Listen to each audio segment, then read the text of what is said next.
Jika manusia menunggu ajalnya kemudian dimakamkan, seluruh tubuhnya akan hancur kecuali yang dikehendaki Allah, yaitu jasad para nabi, sebagaimana sabda Rasulullah. Sesungguhnya Allah Azza wa Jalla mengharamkan tanah memakan jasad para nabi. Hadis riwayat Abu Daud dan Ibnu Majah. Selain itu, jasad para syuhada yang gugur untuk menegakkan agama Allah. Namun ada satu bagian dari tubuh manusia yang juga tidak akan hancur, yaitu tulang ekor manusia. Rasulullah bersabda, sesungguhnya pada diri manusia ada satu tulang yang tidak dimakan tanah selamanya. Padanya manusia disusun kembali pada hari kiamat. Para sahabat bertanya, tulang apakah itu wahai Rasulullah?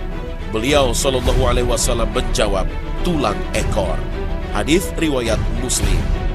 Setelah tiupan yang mematikan atau as-sa'iq, maka matilah semua yang di langit dan di bumi, kecuali yang dikehendaki Allah Ta'ala.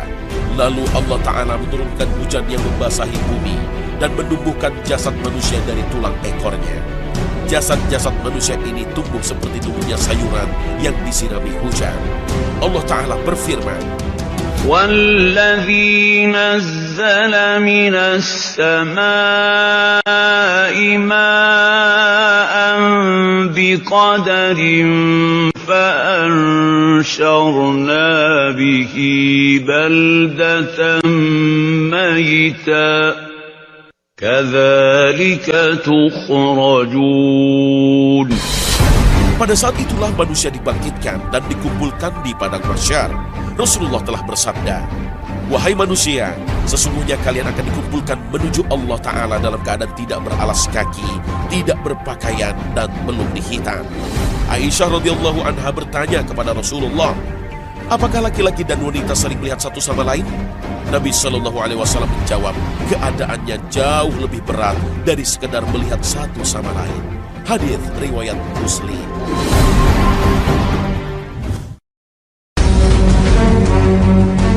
Pada hari akhir, manusia pertama yang dibangkitkan adalah Nabi Muhammad SAW.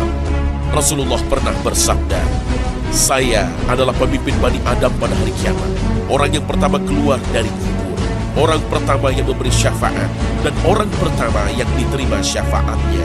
Hadis riwayat Muslim. Hari itu disebut juga hari pengumpulan, karena pada hari itu seluruh makhluk Allah yang berada di 7 lapis langit dan bumi dikumpulkan untuk menghadapi hari pengadilan. Kekuasaan Allah meliputi seluruh ciptaannya. Bagaimanapun manusia hancur di ruang angkasa, terpendam di perut bumi atau dimakan hewan pemangsa, baik di daratan maupun di lautan, tak ada yang sulit bagi Allah. Mereka semua datang menghadapnya pada hari kiamat itu satu persatu. Al-Quran Surah Maryam ayat 93 hingga 95. Pada ayat lain Allah berfirman, kami kumpulkan mereka, tak seorang pun di antara mereka kami tinggalkan.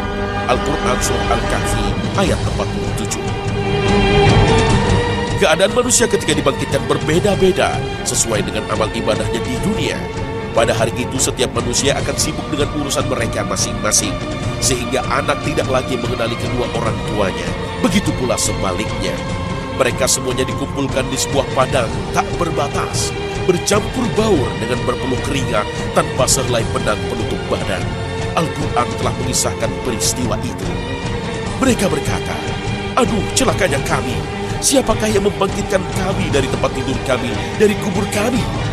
Lalu dikatakan kepada mereka, inilah dia yang telah dijanjikan oleh Allah yang Maha Pemurah, dan benarlah berita yang disampaikan oleh Rasul-Rasul. Al-Quran Surah Yasin ayat 52. Percaya pada hari akhir merupakan salah satu inti keimanan. Tidak sah keimanan seseorang jika tidak mempercayai peristiwa gaib ini. Sama saja kita telah mendustakan firman Allah Ta'ala dan Rasul-Nya. Ketika manusia dibangkitkan, keadaannya sebagaimana ia matinya. Setiap hamba dibangkitkan menurut keadaan ia mati. Hadis riwayat Muslim. Hadis ini tidak dipahami seorang hamba dibangkitkan dalam keadaan pakaian berkafan atau sebagaimana orang yang matinya terbakar. Tapi yang dimaksud hadis ini, apakah pakaian yang dikenakannya adalah keimanan atau kekufuran? Dalam hadis lain, Rasulullah telah menjelaskan orang yang mati dalam keadaan ihram akan dibangkitkan dalam keadaan membaca talbiyah. Orang yang mati syahid akan dibangkitkan dalam keadaan luka berdarah, namun mengeluarkan bau yang sangat wangi. Oleh karena itu, talkinkanlah orang yang dalam keadaan sakaratul maut dengan La ilaha illallah. Semoga ia dibangkitkan pada hari kiamat seraya mengucapkan kalimat mulia ini. Tempat seluruh makhluk dikumpulkan bukanlah bumi seperti yang kita kenal.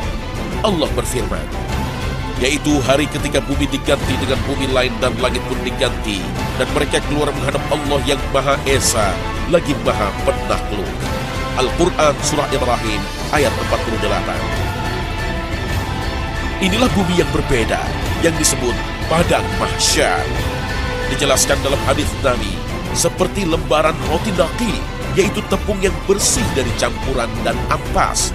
Dalam hadis lain disebutkan bentangan kulit yang disamak, tidak terlihat lekukan dan tonjolan.